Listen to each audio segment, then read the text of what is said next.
Hi guys, nice that you are here. Today I want to share with you how I raised 2 million euro for my company. Yeah, it's actually 2 million. I know the description says $2 million, but it's actually 2 million euro. Pretty much the same, but I thought internationally wise it's better to call it dollar instead of euro. But anyhow, it doesn't make a big difference. So I'm here to share my story. So I raised 2 million euro from my tech company that I did. And I want to do a couple of disclaimers in the beginning. So I did this actually with a company that had no revenue and no profit whatsoever, and basically also no users. So this is something when people are in the business of startups and they kind of know that if you have a lot of users or have a lot of revenue or profit, it's much easier to actually raise the money than without um, than without users. So the second thing is that I did this actually in Europe and I did this actually in Germany. So there is kind of like a little bit of a story where you can say, okay, when you compare American investment, that is usually much more easier to raise the money for. Kind of a funny story. So actually, the definition of early stage in America is, yeah, if you have a PowerPoint and you kind of have an idea, um, this is kind of like early stage of the company. But if you are in Europe and in Germany, actually early stage most of the time means that you have your first revenues or your first profits even. So there's kind of like a huge difference between it. So I did it in Europe, in Germany, where it was pretty hard. I did it without users. I did it without any traffic, any revenue whatsoever. And even when I raised the last part of my 2 million, I still hadn't had a significant amount of users or vendors on the platform. So my name is Rob Eden. I raised a couple of successful companies. My biggest company I raised from 0 to 40 million. I had a lot of struggle when I'm building my companies, and I'm here to share a couple of experience that I had to make things easier for other people. This is kind of what I do now, and I really love it. I helped a couple of people really scale their companies and making things easier. So let's get started. So first of all, I would like to share just like a general approach, how it works. And then I would like to go into some stories that I did that you should really avoid, or what you shouldn't do when you are actually raising the money. So first of all, just like a quick tip that really helps you. So I have to say, anything that I did regarding to LinkedIn outreach, to try to cold outreach to investors was pretty hard. I had a couple of meetings there, but it was really not so great. I had one investor, 25,000 euro that I just closed over LinkedIn. Yeah, that's true. One I had. So it is possible, but it is not that easy. The other thing is that I had a bad experience going to investor events because, and I share this experience with a couple of other even investors. So there is kind of like going to these events, there's a big downside. I always kind of like thought this is a waste of time.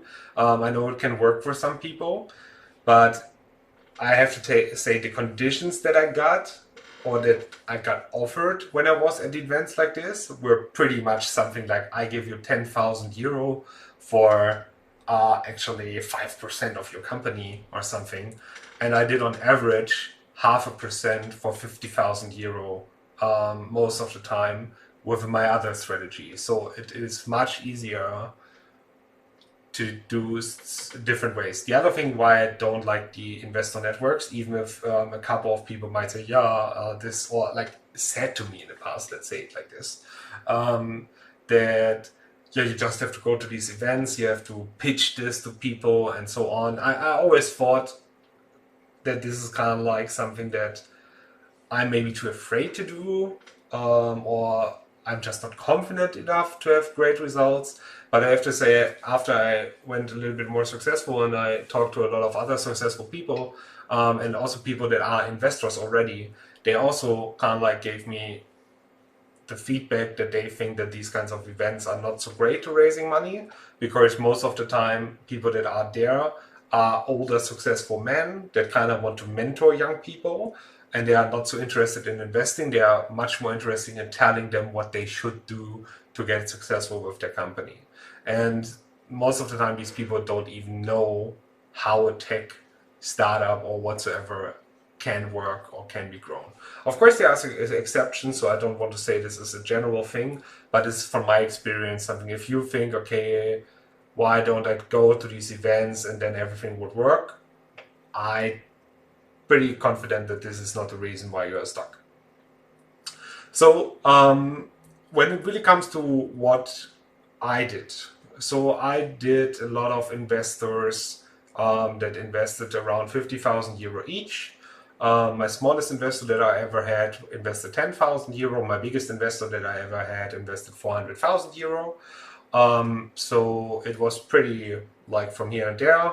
I'm not in the game of venture capitalists. I tried a lot of getting money from VCs and so on, but to be honest, it is much harder than convincing private investors or personal investors.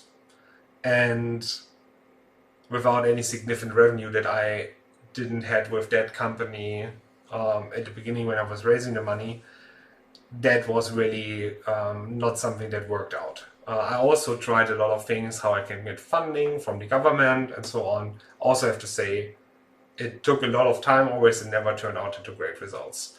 It's not true for everybody. I know a couple of people, they get money from the government, so on, so on, so on. But for me, it was always much easier to just raise money from personal, like selling it basically to businessmen, why this is a good idea, and then getting the money from there.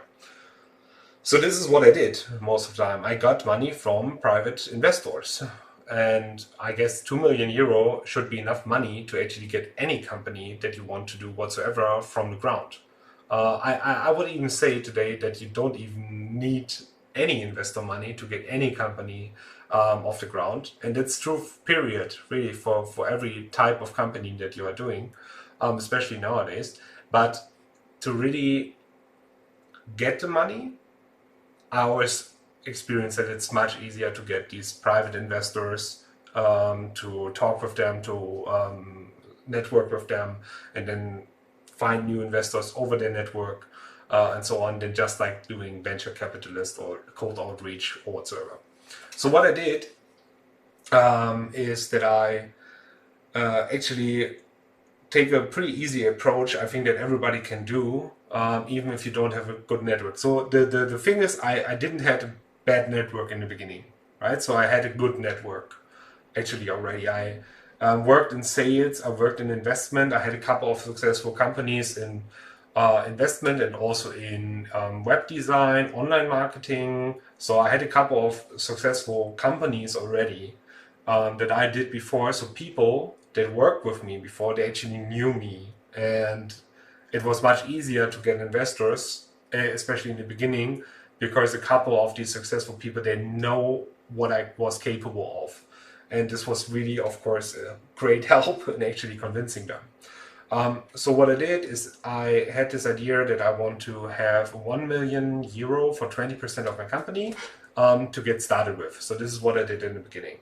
And I made a couple of mistakes, but I want to talk about the mistakes in the end. So I then raised this money from around 23 investors over a couple of years. So it was not even that I just like did everything in the beginning. I took the harder way.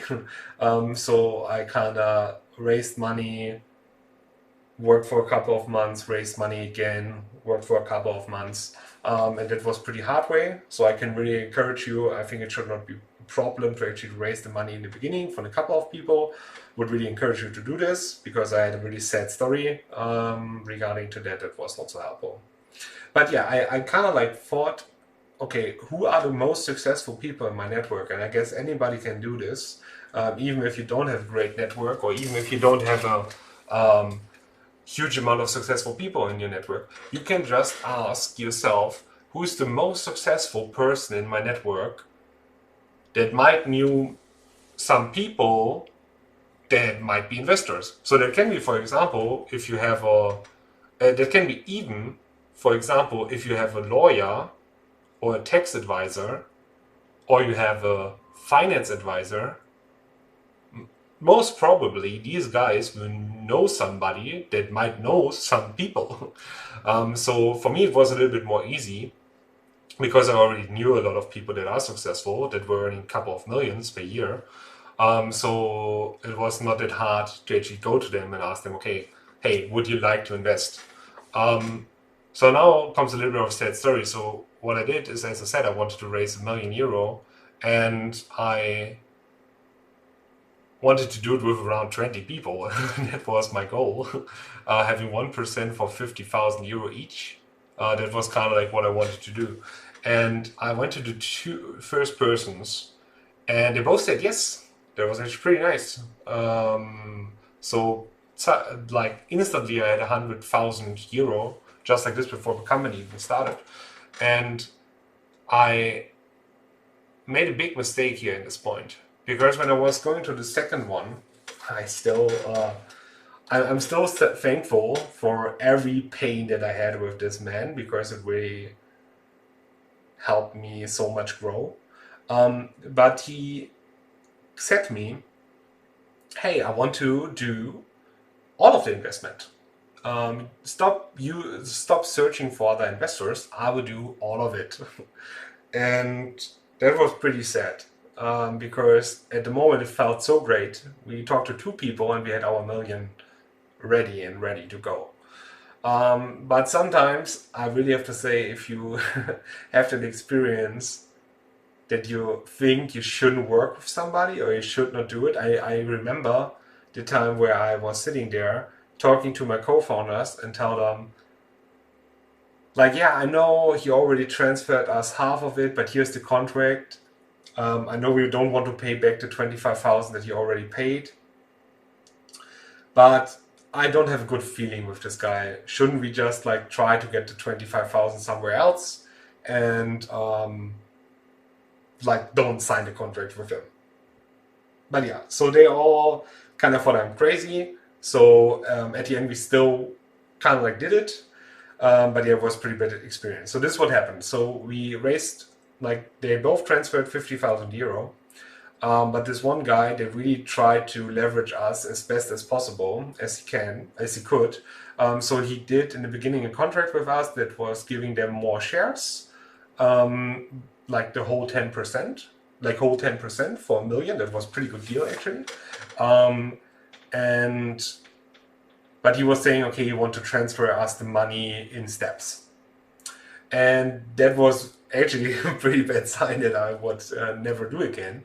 But he wanted to see how the company goes, and then maybe we don't even need the whole amount of the money, maybe we need only part of it. So that was his explanation. And so the thing was, the first 100K came to our accounts, and back then we didn't have that much expenses in the beginning, so we were kind of like good off for 4 to 6 months with the money, and that was great. So what we did is work with that. And then at some point the money was getting out, so we were going to these investors and said, hey, yeah, we need now the next part of the investment, and actually it would be nice to have a little bit more now because we want to hire more people. But the thing was, at this moment, he did like the results that we had so far, or at least he said it, because he wanted to convince us in giving him even more shares. And that was kind of like stupid, because we had a contract, and we said, why would we give you more shares? This is what we have. But yeah, he was kind of like completely trying to convince us with, yeah, I just don't care what the contract says, I will not do it. So if you want your company to survive, this is what you need to give us. So I'm pretty happy back then that I just said, okay, then go to hell. Then we will find something new. I didn't fought it. I had some headaches and so on for a couple of years with him still. But I just said, okay, you know what? Forget it. We will take the money from somewhere else. But that really put me in the situation where I was getting the money like right in the beginning, I was getting the money from, like I was getting in the situation where I really had to get more money every single month. So that was kind of like a pretty much disaster situation, because as you can imagine, like if you ever worked in sales, or if you ever did sales or ever raised money, if you are in a bad spot, it's much harder to sell than if you are in a great state. So it was pretty tough for me to actually raise the next rounds of money, because I always had this kind of like situation where I knew, okay, if I didn't make it, I will kind of be out of business next month and I'm not able to pay anyone. So that was pretty bad situation. So I would really encourage, if you really want to raise money, what you don't need, but if you really want it, um, then do it in a way how you are, at least before you start it, do the whole round. Or if you want to get to the next round, prepare it in advance, because it's so much more, it's so easy. I had this time when I was raising around 1 million in 2 months. I had this on the road, and I was raising 1 million in 2 months. And from that moment, I closed my, I struggled for over a year with or like for 1.5 years, getting the whole 1 million. And then after 1 month, I kind of like closed 1 million, then another 600,000, just like this. And it was because of the momentum that I was so happy that everything was working. So it's much easier to actually do it. So what I can say is, if you really want to raise money and you really need it for your company, the number one thing is that you should just bring in the founder. The founder is the number one guy that can sell the company. And I talk to a lot of people and they say, yeah, maybe I'm not so good at sales. If you are the founder of the company and you are completely sure that this is a great product because this and this and this and this and this, people will do it and will invest in the company. And they will do it because you are the founder. So there's nobody else that can do that for you. But what you can do, and what is really helpful, to actually not be like relying on doing all of the search for investors and all of the stuff on your own, you can actually get a partner that actually has a good network. So let's say you get an investor that has, what I did was, I got an investor on board and I gave him much more shares than I gave the other investors, because I knew he has a very great network and he was really trying to get me to the point where he will really help me if I give him more shares. And it was his idea, and he was really trying to convince me. He even tried to convince me that he did not have to invest money on his own, but actually to just like bring investors and that's it, and get shares for it. But I told him, like, this is not what I want. I want you to be committed that you actually will do this. So what I want you is at least putting down 25,000 of your own money to actually be committed to get me these investors. And he helped me raise over €1 million with his network. He was helping me so much. I'm so thankful for his help, that it was kind of like this. He was talking to the people, answering all the questions that they had, talking to them while they were playing tennis or whatever. And after that, they just wanted to have a small call with me to understand how it's working. And then they were good to go. Like, then they invested. So that was super helpful. I did this in a couple of spaces actually in my company, where I had some guy that has some network that can really help me getting what I need. And that was pretty helpful over many scenarios. Yeah, I also had bad experience with it one time, but most of the time, pretty successful strategy. So this is what I can really tell you how to do it.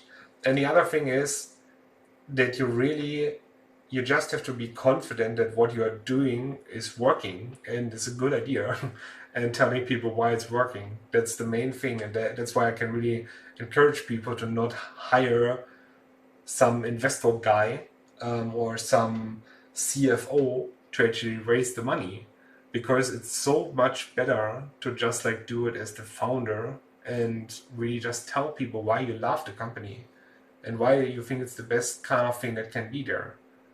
And that really helps. And people get convinced because they believe in you. They don't believe in the product, but they believe if you are so committed to this product, you will make it work. And that's really a great way of doing it, and not feeling like selling at all. It's just you tell them why you think this is the best product, and it really helps sometimes to not call somebody and say, hey, would you like to be an investor in my company? But actually to call them and say, hey, I have this company, it's pretty nice. I would like to talk with you about it because maybe you know somebody that might be interested. And that really helps because you can't like just discover together, they get the idea by themselves that it's a good idea to invest in the company. Yeah, so this is all I want to share today with you. But if you have more questions, feel free to ask. Feel free to ask me any question that you have in your comments. I help startups as well. I'm mainly focused on transforming businesses and established businesses, but I really love helping startups and really love helping them to understand what they should do with their product, how they should have it. And yeah, in my next video, I will also talk about how you should do the tech and development of your product, because I think this is something that is never really got explained from anyone on YouTube. So I kind of want to share this in my next video. So stay tuned for this, and thank you for watching. Talk to you soon.